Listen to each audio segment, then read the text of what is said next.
Chers auditeurs de Radio Taïwan International, Jean-Yves Vertebise, maître de conférence à l'Université catholique Fulun à Taïwan, va vous présenter l'émission Géopolitique en Asie.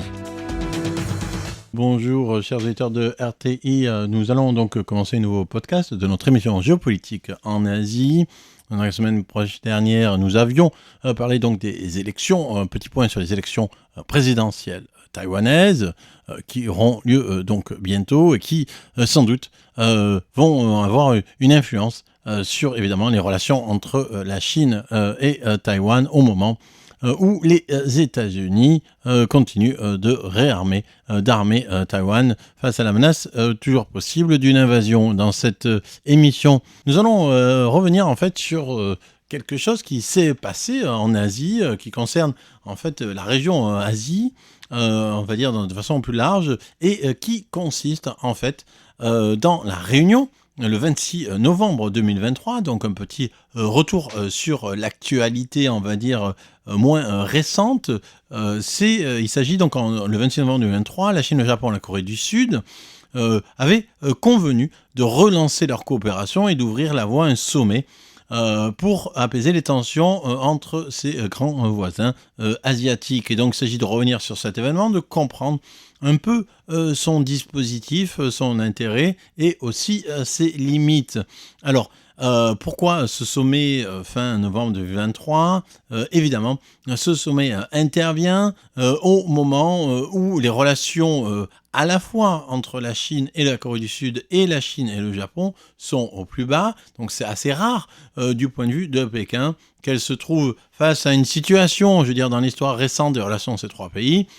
Généralement, il y a des frictions entre la Corée du Sud et le Japon qui permettaient à la Chine d'être plus proche de l'un que de l'autre. Et or, depuis quelque temps, avec en fait la nouvelle présidence Moon, il y a un rapprochement très fort entre la Corée du Sud et le Japon, et donc une distance d'autant plus grande avec la Chine que les États-Unis aussi ont entretenu une relation trilatérale extrêmement forte entre les États-Unis, la Corée du Sud et le Japon. On en a parlé dans une émission précédente. Donc cette réunion du 26 novembre 2023 entre les ministres des Affaires étrangères de la Chine, du Japon et de la Corée du Sud, elle intervient alors que des telles réunions trilatérales, en fait, n'avaient pas repris depuis 2019. Alors rappelons que le premier sommet entre les trois pays d'Asie de l'Est, République populaire de Chine, Japon et Corée du Sud, s'était tenu en décembre 2008 à Fukuoka, au Japon, et que le but était de promouvoir l'économie régionale et les relations trilatérales entre donc les trois pays. Et à l'origine, en fait, l'idée venait de Corée du Sud en 2004 pour donner un cadre en fait plus institutionnel aux relations entre les trois pays en marge de l'ASEAN, dans le cadre de l'ASEAN plus 3. Depuis 2011, les trois pays ont institué un secrétariat de coopération trilatérale à Séoul, avec une base tournante sur les 2 ans. Et donc le dernier sommet s'était tenu en 2019, donc il y a déjà 4 ans. Et depuis, en fait, depuis ces années-là, les relations trilatérales sont en fait à l'arrêt. C'est-à-dire, c'est pas simplement qu'elles sont à l'arrêt, c'est qu'elles sont un peu en déshérence, et c'est pas simplement la faute du Covid, c'est pas simplement la faute du Covid qui a évidemment isolé la Chine et isolé chacun des pays en Asie, c'est aussi la faute en partie à une diplomatie chinoise de plus en plus, on va dire, sûre d'elle-même, et surtout le fait que la diplomatie chinoise a choisi finalement la stratégie de la pression sur la Corée du Sud, tout en toujours remettant en cause, de façon plus ou moins subtile ou directe, la souveraineté du Japon sur les Diaoyutai ou les Senkaku. Et surtout, évidemment, les frictions entre les trois grands pays viennent, comme on l'a dit, de la diplomatie active de Joe Biden, qui avait réussi à créer un climat de confiance entre les trois pays. Et donc, à un an, un peu moins d'un an des élections aux États-Unis, beaucoup de commentateurs montrent en fait la valeur de la diplomatie de Biden en Asie, et parce que si on fait le bilan de Biden en Asie-Pacifique, c'est quand même assez positif, du point de vue, en tout cas du point de vue états-unien, renforcement du Quad, l'AUKUS, pour la formation de la fournissement de sous-marins nucléaires à l'Australie, renforcement et approfondissement de l'alliance militaire avec les Philippines, alors que Duterte il voulait soi-disant y mettre fin, vente soutenue de matériel militaire à Taïwan, on l'a rappelé en ce début d'émission, qui évidemment continue de crisper la Chine, et rapprochement entre le Japon et la Corée du Sud. Donc finalement, depuis l'ère de la présidence Biden, a vraiment solidifié l'influence américaine en Asie du Sud-Est, et donc la Chine finalement est presque dans l'obligation de réagir si elle ne veut pas être complètement marginalisée dans une grande partie des pays qui ne sont pas directement des dictatures. Et donc c'est le cas par exemple donc, de la Corée du Sud et donc du Japon, mais aussi d'autres pays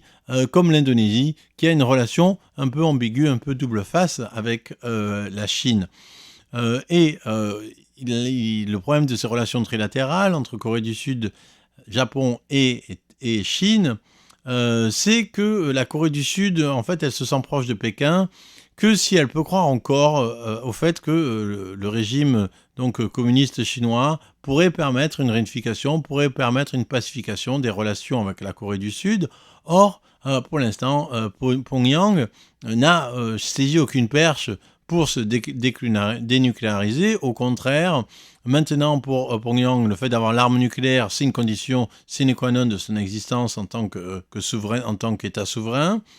Et donc, en fait, les points de discussion possibles entre la Corée du Sud et la Corée du Nord se sont en fait rétrécis, ont diminué, et par là même, ce que peut apporter la Chine à la Corée du Sud, à part au niveau économique, devient de moins en moins évident. Comme on l'a dit, c'est aussi lié au fait que la Chine devait réagir à ce qu'on appelait les rencontres de Camp David du 18 août 2023 entre les États-Unis, la Corée du Sud et le Japon. Et aussi, il faut dire que, là encore, l'ambassade de Chine, dans sa réaction avec la Corée du Sud, n'avait pas toujours pris la voie la plus diplomatique. On se rappelle que le 8 juin 2023, l'ambassadeur de Chine en Corée du Sud, Xing Haiming, il avait déclaré « Ceux qui parient sur la défaite de la Chine regretteront sûrement la décision à l'avenir ». Autrement dit, il le disait dans un contexte, en quel contexte? Alors il faut replacer le contexte, il le disait en fait dans le contexte où il parlait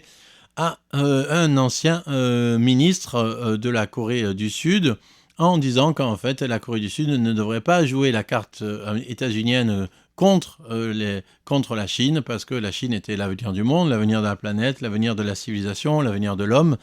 etc.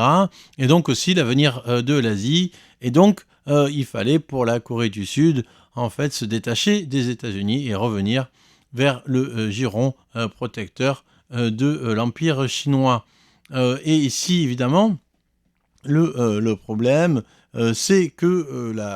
la Chine, en fait, gouverne en fonction d'une sorte, on va dire, de diplomatie de la puissance, c'est-à-dire que le rapport de la Chine aux autres pays se fait encore sous une base, on va dire, d'un modèle de puissance où on cherche à convaincre l'autre, non pas de façon très soft ou très subtile, mais en lui faisant comprendre en fait qu'il n'a pas le choix.